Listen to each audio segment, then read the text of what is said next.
न जाने माखन तो चुरा कर खा, तो मैं तेरो ब्याह कैसे करा। और जैसी ब्रज की गोपियों को पता लगा कि कृष्ण विवाह करना चाहते हैं, सारी गोपियां अपने अपने घर जाकर के श्रृंगार करती। सारी गोपियों ने जाकर के श्रृंगार किया। अब एक बूढ़ी गोपी जिसके मुख में दांत नहीं, तो वो गोपी मन में विचार करने लगी, यदि मैं भी सुंदर होती तो हो सकता है कि कृष्ण मुझसे ब्याह कर ले।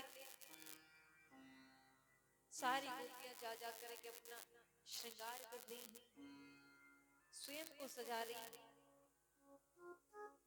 पर यहाँ पर वह बूढ़ी गोपी जिसके मुख में दांत नहीं थे, तो विचार करने लगी, यदि मैं सुंदर होती तो हो सकता है कि कृष्ण मुझसे ब्याह कर ले।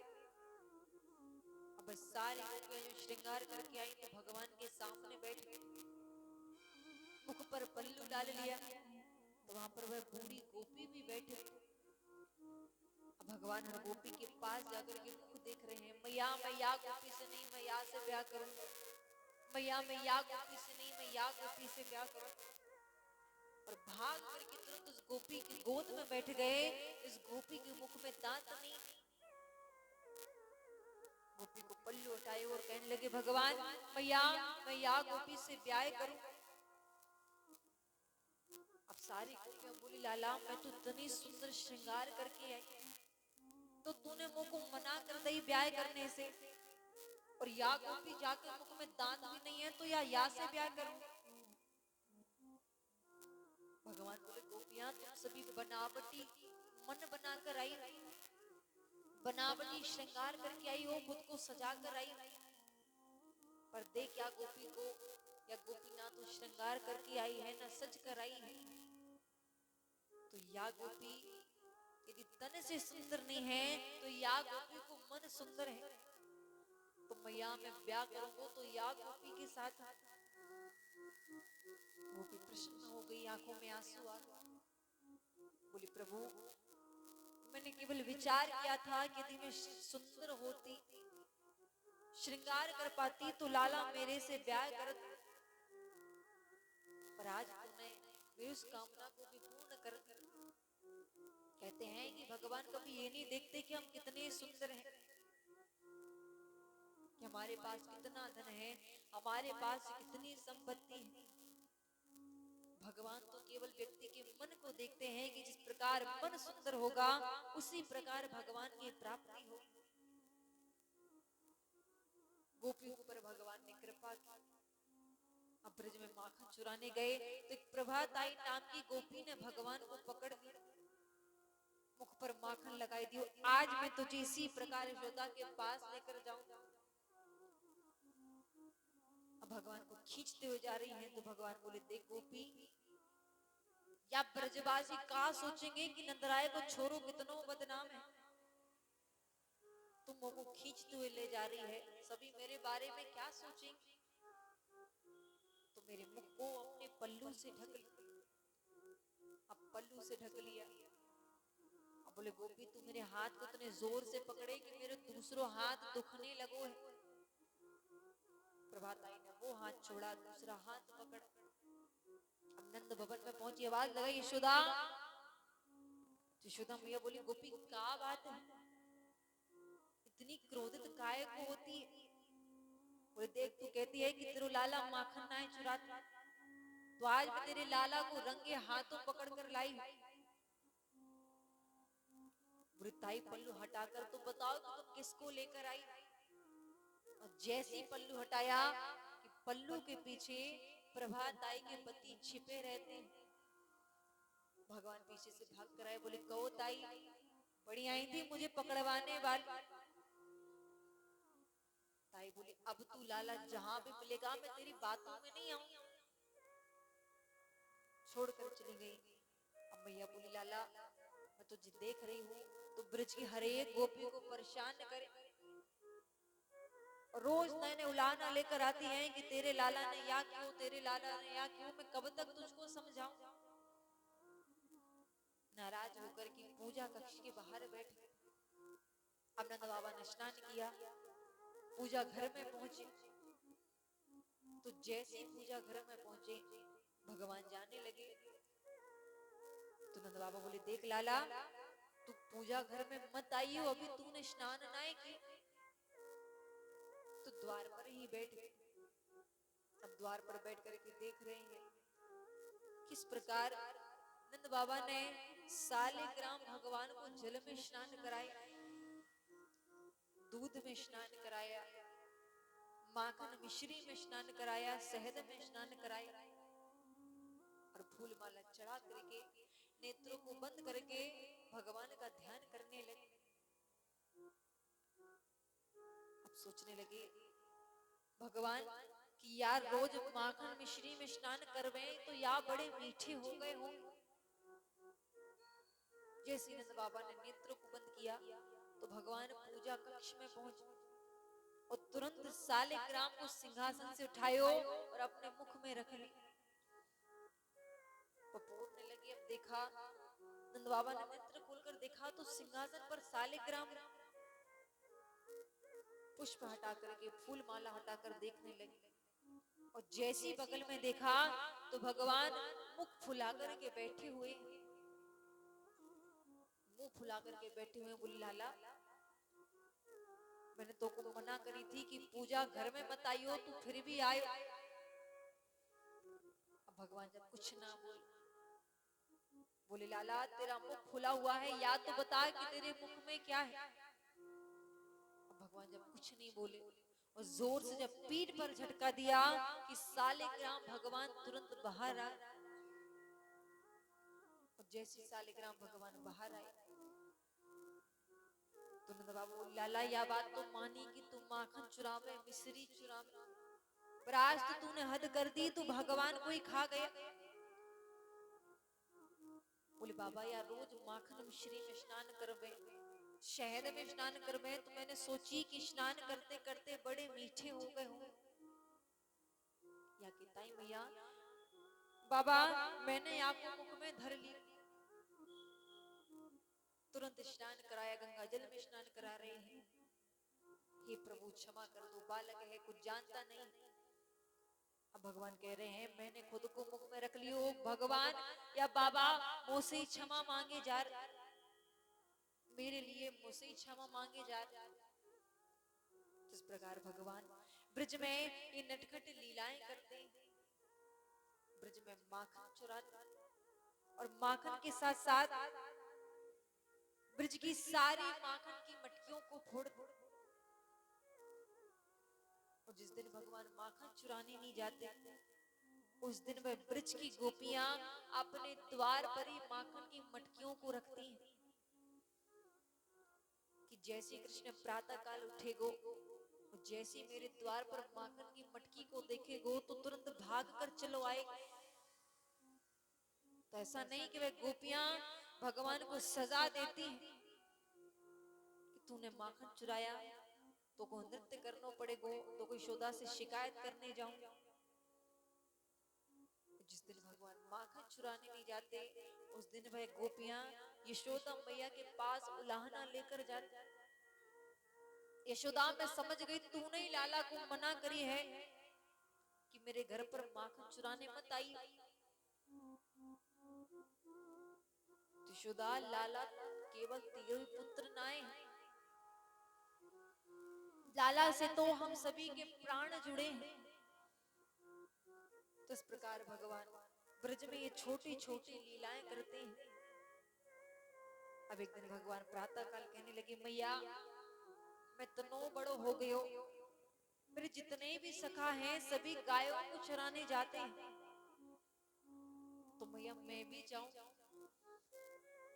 बोले देख लाला तू इतना तो बड़ा नहीं हुआ कि तू गाय चराने को जाएगा, पर तू फिर भी जाना चाहता है तो एक काम कर, तू गायों के बछड़ान को चराने चला जा। भगवान गायों के बछड़ों को चराने के लिए पहुंचे तो वहां पर एक अघासुर नामक दैत्य अजगर का विष बना करके अपने विशाल मुंह को खोल करके बैठा हुआ था। सभी ग्वाल वाल गुफा समझ करके प्रवेश करे, जैसे प्रवेश किए बिना किसी कुछ पता लगे भगवान ने इस अघासुर नामक दैत्य का वध कर दिया। भगवान मधुमंगल से कह रहे हैं, मधुमंगल आज मैं तुम्हारे यहाँ का भोजन ग्रहण करूं।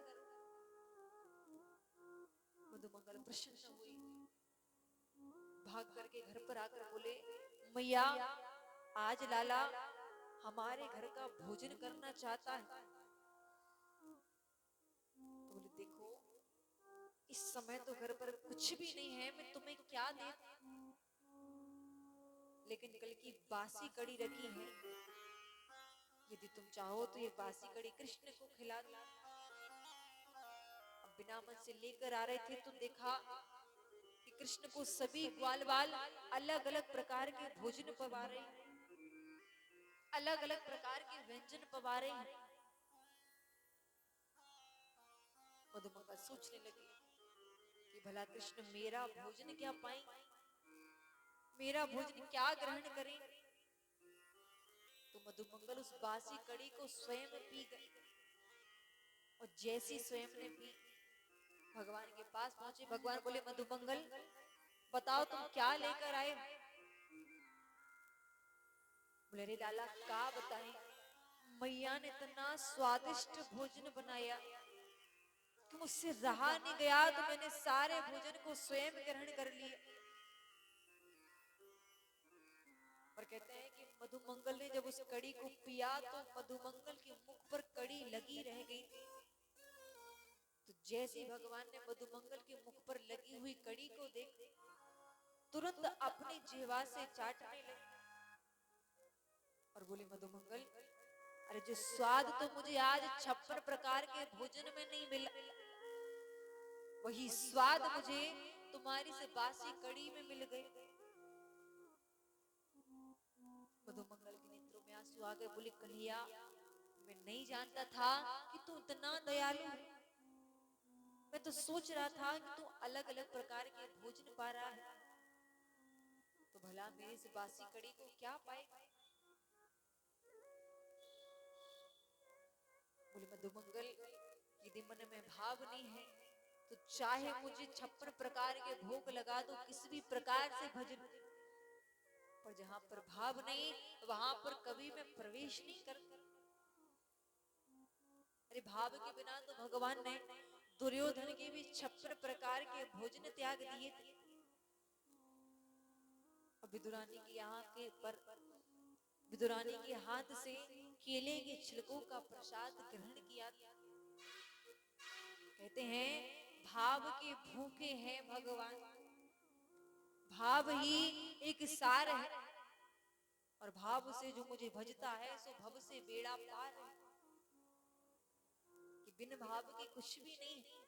प्रेम में श्रद्धा है, यदि भक्ति है, तो आप जिस भी प्रकार का भगवान को भोग लगा रहे हैं और जिस भी प्रकार से आप भगवान को भज रहे हैं, भगवान उसी प्रकार अपने भक्त को प्राप्त होते हैं। आप 1000 संपत्ति भगवान के सामने रख, करोड़ों की संपत्ति भगवान के सामने रख, पर जब तक भगवान के प्रति प्रेम नजर नहीं आएगा, जब तक भगवान के प्रति भक्ति नजर नहीं आएगी, भगवान उस ना तो संपत्ति को स्वीकार करते हैं, नरकों की संपत्ति को स्वीकार करते हैं।